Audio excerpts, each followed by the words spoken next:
How to fix Uber driver not moving on map. So first of all, you have to check your phone's location services and make sure location access is enabled for Uber driver app.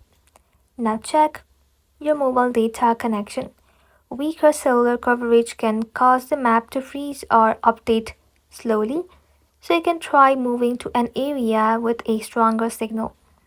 Now, next, if that does not work, completely close the application and then reopen it again. You can even restart the phone and then check the map again.